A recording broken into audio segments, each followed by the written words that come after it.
Let triangle ABC have angle BAC equals 60 degrees and incenter I.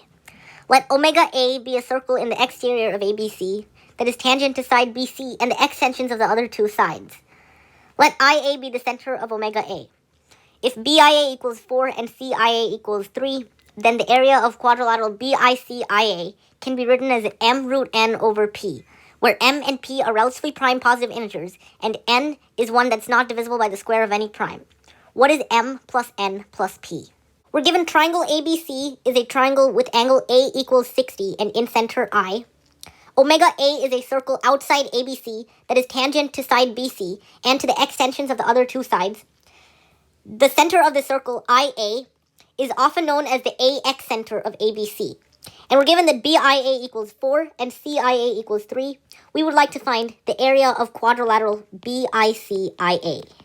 By the incenter-excenter lemma, we know that quadrilateral BICIA is cyclic with diameter IIA. And in fact, the center of that circle, which is the midpoint of IIA, also lies on the circumcircle of ABC. My friend proved this in one of his videos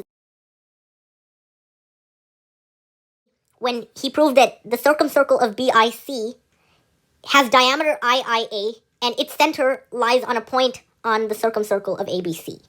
Now we have to do some angle chasing. First, let's look at angle BIC. We know that angle BIC is equal to 90 plus angle A over 2. And A is 60, so A over 2 is 30. So this becomes 90 plus 30, which is 120. And since BICIA is cyclic, that means angle BIAC is equal to 180 minus angle BIC, which is 180 minus 120, and that's 60. So it turns out that angle BIAC is equal to 60. Now we can use the law of cosines to find BC. We have BC squared equals 4 squared plus 3 squared minus 2 times 4 times 3 times cosine 60. And 4 squared plus 3 squared is 5 squared, or 25. 2 times 4 times 3 is 24. 24 cosine 60. Cosine 60 is just 1/2. So 25 minus 12, BC squared equals 13, which means BC is root 13. Now we know what BC is and what the angle opposite is, so we have to use extended law of sines now. The extended law of sines gives us BC over sine angle BIAC equals 2 times whatever the radius of BICIA is. And 2r is equal to the diameter of BICIA, which is just IIA. So by finding the value of BC over sine 60, we'll know the value of IIA. So BC over sine 60 is root 3 over 2, and that equals IIA.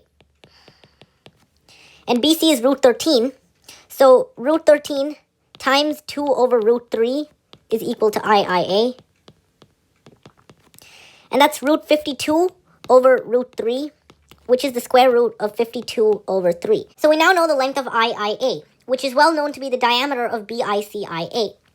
So since IIA is a diameter, that means both of these angles are simply right angles. And we can use the Pythagorean theorem to find BI and CI. And then we can take each of the two right triangles areas separately and then add them and we're done. So we have BI is equal to the square root of 52 over 3 minus 4 squared, which is the square root of 52 over 3 minus 16. And that's just the square root of 4 over 3. And CI is equal to the square root of 52 over 3 minus 3 squared, which is 52 over 3 minus 9, which equals the square root of 25 over 3. And the square root of 4 over 3 is simply 2 over root 3. This is equal to 5 over root 3. So now we can take the areas of each of those two right triangles separately.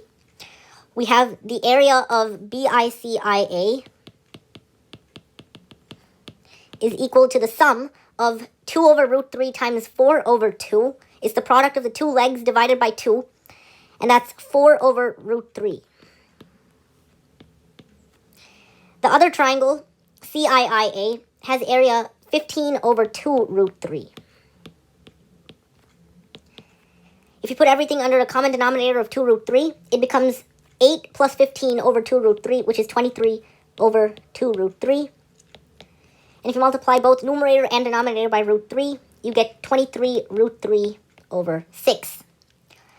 So here m is equal to 23, n is 3, and p is 6. M plus n plus p is 23 plus 3 plus 6, which is equal to 26 plus 6. And that's 32, choice B, and we're done. Thank you for watching my YouTube video, and please follow my channel if you would like to see more videos.